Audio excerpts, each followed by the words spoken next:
Émilie Robe, vous êtes conservatrice en chef du patrimoine au musée de l'Armée. Bonjour, merci d'être avec nous. Napoléon, il y a 200 ans, ça y est, c'est aujourd'hui. C'était donc le 5 mai 1821. Napoléon mourait. Et aujourd'hui, c'est Emmanuel Macron qui va commémorer cet événement. Et ça, vous dites, au fond, oui, il faut commémorer Napoléon. Il faut se souvenir, parce que sans mémoire, on n'est personne et qu'on n'a pas d'avenir. Et quitte à se souvenir, autant le faire dans les détails, avec attention, et ne pas passer sous silence des choses qui peuvent être difficiles, ou au contraire, nous placer dans une situation de débat, parce que le débat, c'est un petit peu aussi l'essence de la démocratie. Oui, pas une hagiographie, pas quelque chose, un hommage, en fait, en quelque sorte, juste une commémoration. Une commémoration, c'est déjà une forme d'hommage national quand vous avez le président qui vient. Il vient déposer une gerbe de souvenirs. Après, de là à avoir un grand discours pour exalter certaines des vertus de Napoléon ou vilipender certains de ses défauts, c'est pas le sujet en fait. Oui, le sujet, c'est quoi alors? Le sujet, c'est qui est cette personne et pourquoi est-il si important? Ça fait 200 ans qu'il est mort, 200 ans qu'on continue à parler de lui, en bien ou en mal. Oui, les deux. Alors là, il y en a qui en parlent encore aujourd'hui en bien, il y en a qui en parlent en mal. Bien sûr. Alors, le bien, c'est quoi le bien, Napoléon? Alors Napoléon, c'est lui-même, quand il était à Sainte-Hélène, en exil, a expliqué à Lascaz, l'un des membres de sa suite, que ce n'était pas ces 40 victoires qui allaient lui assurer la postérité. Pour lui, ce qui ferait sa célébrité, sa survie à travers l'histoire et les mémoires, c'est son code civil. Donc pour Napoléon, ce qu'il a fait, ce qu'il a donné à la France, une forme de codification, de stabilité, une forme de grandeur aussi, une présence prépondérante en Europe, une culture qui s'est diffusée, pour lui, c'est ça son grand œuvre. Donc les gens qui aujourd'hui tiennent encore ces propos le peuvent en s'appuyant sur les envies et le projet même de Napoléon. Oui, oui, une image de grandeur de la France, Ouais. Vraiment. Oui. Conquérante aussi, et au prix de pertes, Prix de quoi, oui. de guerre, au prix de beaucoup de morts. On est dans une époque où il faut quand même bien savoir que tous les États d'Europe ont une armée permanente ou bien la possibilité de lever très rapidement des troupes et où chacun d'entre eux imagine que sa prépondérance passe par la gloire et la grandeur militaire. C'est arrivé à la France qui s'est sentie menacée par les autres États voisins pendant la Révolution française, qui a levé ses propres troupes pour la défense du territoire, qui a fini par se dire qu'en fait la défense du territoire, ça allait se passer au-delà des frontières, puis que cette défense, c'est devenu une conquête. Mais tout ça, c'est dans une logique où la guerre est l'un des principaux ressorts de la diplomatie, pas le seul. Oui, donc belliqueux, c'est ce qui le critique. Il y en a qui disent aussi sexiste. Ah oui. Voilà, vous dites oui. Non, il y a aussi des gens qui disent sexiste. Sexiste, c'est un mot qui n'existait pas à l'époque de Napoléon. Et c'est une époque où, de fait, le rôle de la femme était considéré de façon différente. Pendant la Révolution, néanmoins, les femmes ont connu un certain nombre d'avancées de droits, entre autres la reconnaissance du droit au divorce. Et quand, dans le Code civil, Napoléon reconnaît une autorité du mari sur l'ensemble de sa famille, donc sur sa femme, Napoléon entérine une partie des acquis de la Révolution qui sont déjà une forme de protection aussi. Parce qu'à partir du moment où le mari doit protection à sa famille et à sa femme, en une certaine façon, c'est inféoder la femme à son homme, mais c'est aussi le devoir de protection et le devoir de prendre soin de la cellule familiale. C'est un peu une société où c'est chacun son rôle. Aujourd'hui, on ne pense plus les rôles de cette façon-là, mais on était il y a 200 ans. Oui, oui. Et il y a 200 ans, est-ce qu'au fond, on peut lui reprocher aujourd'hui d'avoir établi l'esclavage? Ça, c'est une vérité historique. C'est une vérité historique. C'est une vérité historique qui fait fi aussi d'une partie... Oui. On peut le lui reprocher. Après, est-ce qu'on va reprocher aux gens qui sont passés avant nous d'avoir fait ci ou ça? On peut se dire qu'on n'est pas à l'aise avec. Maintenant, il faut vivre avec ça parce qu'on ne va pas réinventer le passé. Napoléon est conscient. C'est un homme du XVIIIe siècle. C'est un homme qui a été formé par les Lumières, par Voltaire, par Rousseau, ses lectures. Et il sait ce que c'est que l'esclavage. Il connaît le débat. Lorsqu'il prend des décisions de rétablissement de l'esclavage, il le fait en tant que chef d'État d'une nation au bord de la banqueroute. Et il le fait en sachant pertinemment qu'il est en train d'hypothéquer le long terme pour du court terme. D'ailleurs, il revient dessus pendant les 100 jours, donc son retour au pouvoir après sa première défaite en 1815. L'une des premières mesures qu'il prend, c'est cette abolition de l'esclavage. Aujourd'hui, on ne voit que la première, on voit peut-être moins la deuxième. Lorsqu'il est à Sainte-Hélène, il met tout en œuvre aussi pour montrer qu'il s'est soucié du statut des esclaves, du statut des gens pauvres ou mal considérés. Et par exemple, il y a une célèbre anecdote dans le mémorial de Sainte-Hélène où Napoléon se met en scène donnant de l'argent et discutant régulièrement avec un esclave noir nommé Toby. Donc il a cette conscience-là. Il n'a pas agi en tant qu'humain, il a agi en tant que chef d'État, sans doute. Oui, il y a une exposition, c'est vous qui en êtes, ça s'appelle « Napoléon n'est plus », aux Invalides, bien sûr, là où il repose depuis 200 ans. Mais quand on dit « Napoléon n'est plus », on a envie de vous dire « mais si », parce qu'on a l'impression qu'il est tellement là, on en parle tellement, il est admiré, il y a beaucoup qui l'idolâtrent comme un demi-dieu encore maintenant. Mais c'est bien pour ça qu'on a fait cette exposition et qu'elle s'appelle « Napoléon n'est plus ». C'est parce qu'en fait, il est encore. Notre exposition est en 2 parties. D'abord, l'analyse des circonstances. Que faisait-il à Sainte-Hélène? Quand il est mort, qu'est-ce qui s'est passé? Qui était présent? Qu'est-ce qu'on a découvert? Comment on a traité son corps? Quelles cérémonies ont eu lieu, etc. C'est absolument fascinant. Mais c'est pas la seule. Il a 2 tombeaux. Il a 2 tombeaux. Oui. Parce qu'en fait, la mort de Napoléon a déclenché une autre légende. Et ça aussi, c'est un petit bout de l'expo. Et c'est pour ça qu'on a envie de vous dire Napoléon n'est plus. Mais pas que. Oui, c'est-à-dire, quand vous dites une légende, vous êtes certain qu'il est bien, aux Invalides. C'est bien son corps qui est... C'est pas des fausses histoires, c'est une légende, c'est une réécriture. Il y en a qui disent que non, qu'il n'est pas là. Il y en a qui disent que non, qu'il n'est pas là.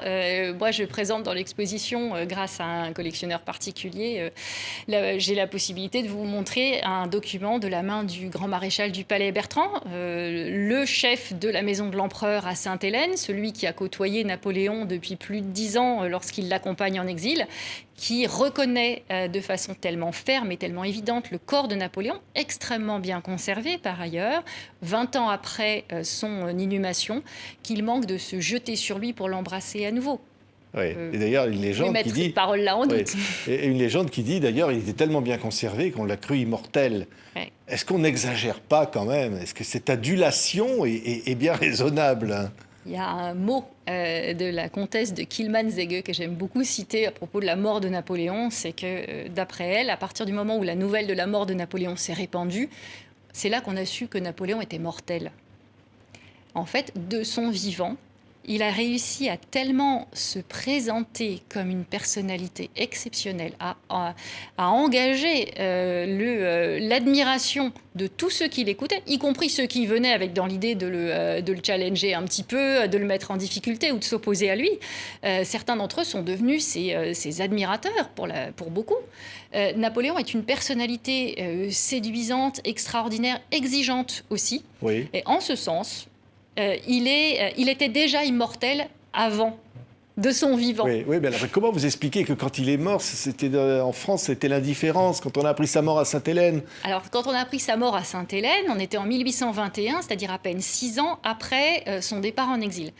En 1815, quand il est parti, il laissait derrière lui une France exsangue, des frontières diminuées, plus petites que celles qu'elle avait lorsqu'il a pris le pouvoir.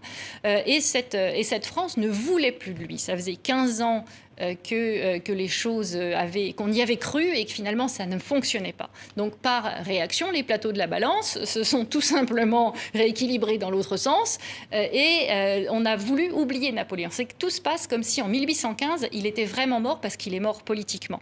En 1821, quand la nouvelle arrive à Londres et puis à Paris, eh bien on est passé à autre chose.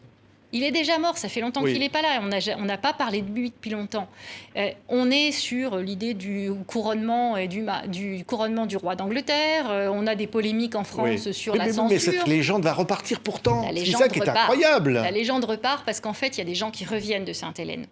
Les gens qui reviennent de Sainte-Hélène, ils sont enthousiasme, ils sont attachés à l'empereur, ils sont tristes de sa mort, des circonstances dans lesquelles il est mort, et ils reviennent avec des images, avec des récits, avec des petites reliques, des petits bouts, des mèches de cheveux de l'empereur, des objets qu'il a touchés, oui, etc. Ça continue encore avec les reliques. Ouais. Il y a et encore c'est cette beaucoup. histoire-là, cette histoire qu'il raconte un peu comme les évangélistes avec le Christ, et la comparaison existe à l'époque, donc je ne fais pas... Oui, c'est fou d'ailleurs. Exactement. Il y a Napoléon, en fait, tout se passe comme si le dernier personnage, après s'être comparé à César, à Alexandre le Grand, à Auguste, etc., à Justinien, à Frédéric II de Prusse, comme si le dernier auquel il se confronte dans son exil, qu'il voit comme un martyr, et dans sa mort, le dernier, c'est le Christ. Et en ce sens, il y a la bonne parole napoléonienne qui se diffuse à partir de 1821 et qui met en place une nouvelle forme d'histoire, une légende. Oui, oui. C'est vrai que longtemps, on n'avait plus le droit de visiter son tombeau aux Invalides parce que Hitler était venu pendant la guerre à Paris, voir Napoléon, parce qu'il admirait Napoléon. Alors c'est une histoire un peu plus compliquée que ça. Effectivement, Hitler est venu en 1940. Il est venu sur le tombeau de Napoléon et il a même fait un cadeau. Il a envoyé depuis la Kapuzinerkirche à Vienne le corps du fils de Napoléon qui était enterré là-bas depuis sa mort en 1832. Mais l'histoire du tombeau de Napoléon et d'une prétendue interdiction de visite n'est pas si simple. En 1944, par exemple, le général de Gaulle, grand admirateur de Napoléon, vient avec Winston Churchill, qui pendant longtemps avait caressé le projet d'écrire une biographie de Napoléon. Donc 2 admirateurs de Napoléon viennent sous le dôme. Ils viennent pour le maréchal Foch. Mais on ne peut pas s'empêcher de jeter un œil quand même au tombeau de l'empereur. Donc en effet, il y a sans doute un malaise qui peut être générationnel, qui peut être d'héritage immédiat, mais ça n'a pas éteint l'aura de Napoléon. Hitler n'a pas réussi ça. Oui, oui. Et alors, aujourd'hui, Emmanuel Macron est le premier depuis longtemps président de la République française à faire ce geste, d'amener une gerbe de fleurs devant son tombeau. Donc c'est un geste aujourd'hui qui a un sens pour ce jeune président. Oui. C'est un geste qui a un sens pour la France qui commémore, comme vous le savez, peut-être par habitude et par protocole, plutôt tous les 10 ans quand l'histoire est encore très fraîche, qu'il y a beaucoup de gens qui l'ont vécu, etc. Puis tous les 50 ans et puis tous les 100 ans. Il n'y avait pas eu de centenaire de Napoléon célébrable et finalement qui soit aussi majeur que celui-ci depuis 1969, qui avait été justement célébré, préparé par le général de Gaulle et célébré sous Georges Pompidou. Donc quelque part, c'est normal aussi que ce soit le premier centenaire auquel se confronte un président de la République française depuis 1969. Oui, oui. Alors, on ne peut pas le faire parler, Napoléon. Il y en a beaucoup qui peut-être le font. Mais il dirait quoi? Vous pensez qu'il serait fier? Il était orgueilleux. Il serait fier finalement de la légende qui lui a survécu, de tout ça. Il a travaillé à ça. Je pense que l'une des grandes conquêtes de Napoléon, qui est un homme extrêmement exigeant pour lui-même comme il était pour les autres, qui s'est présenté en exemple, qui a voulu, qui s'est imposé de nombreuses contraintes à lui-même pour pouvoir entraîner toute une nation dans ses pas. Napoléon est quelqu'un qui a voulu, certes, conquérir l'Europe, qui a étendu la guerre au-delà des frontières, au-delà de l'idée d'une défense vraiment politiquement tenable. Mais sa véritable conquête, c'est pas celle-là. D'ailleurs, il ne l'a pas laissé comme ça, la France. Sa véritable conquête, c'est l'histoire, c'est la mémoire. Et il a toujours travaillé ça. Depuis le début de sa carrière, il cherche à s'inscrire dans l'histoire et à laisser une trace. Et en un sens, je pense qu'il serait très fier de lui-même, oui, d'imaginer qu'il n'y a pas un homme politique qui veut avoir du poids sur la scène française et au-delà, qui puisse un jour ou l'autre se comparer, être comparé à lui-même, quoi. Oui, ça c'est... Et alors, il organisait tout. C'est vrai qu'il avait même décidé qu'on fasse une autopsie de son corps après sa mort.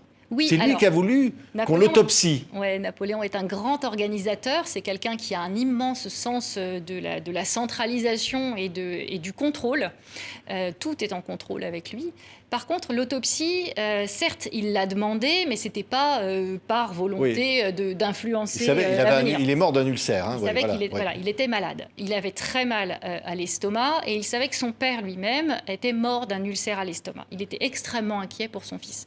Son fils, le petit garçon qu'il n'avait pas vu depuis plus de 6 ans quand il est mort à Sainte-Hélène, dont il avait le buste dans sa chambre et qu'il est une des dernières choses sur lesquelles il est posé les yeux, il voulait absolument qu'il soit en bonne santé. Et il a demandé à son médecin de l'autopsier, pas de la tête aux pieds. Il ne voulait pas qu'on regarde son cerveau pour prouver que c'était un génie. Il voulait qu'on regarde ses viscères pour s'assurer, si jamais il y avait un problème, de prévenir son fils pour que les mesures soient prises pour qu'il reste en vie. Oui, et il avait demandé à être habillé d'une certaine façon après sa mort. Non, ses serviteurs l'ont fait parce qu'il connaissait parfaitement ses goûts et parce qu'il n'avait plus besoin de le dire en vrai. Oui, mais vous savez comment il est habillé? On sait comment il est habillé. On a des descriptions de nombreux témoins de l'époque. On sait qu'il porte par exemple son célèbre habit de colonel des chasseurs à cheval de la garde, l'un des habits qu'il préférait porter, surtout en tous les jours presque. Il est vraiment en Napoléon tel qu'en lui-même. On trouve même les instruments de l'autopsie dans votre exposition. Dans l'exposition, il y a une pièce tout à fait extraordinaire, celle qui est des instruments prêtés par le musée d'histoire de la médecine, des instruments qui ont servi au docteur Anto Marchi, qui, à côté d'une tête d'oreiller tachée de sang et de quelques autres pièces de ce genre-là, les reliques au plus près du corps, il y a même un petit morceau de cartilage extrait par Anto Marchi en douce du corps de Napoléon, qui est encadré dans un petit cadre doré. Enfin, on est vraiment dans le domaine du reliquaire religieux. Il y a tout un tas de pièces aussi extraordinaires et aussi émouvantes. Ouais. Merci beaucoup, Émilie Robe. Alors, il faut aller voir cette exposition. Napoléon n'est plus, allez-y. Ça sera jusqu'au 19 septembre. Et aujourd'hui... même jusqu'au 31 octobre maintenant. On pousse. On va toujours plus loin pour Napoléon. Et aujourd'hui, 200 ans après sa mort, l'hommage donc de Emmanuel Macron. Merci beaucoup d'avoir été avec nous. Merci.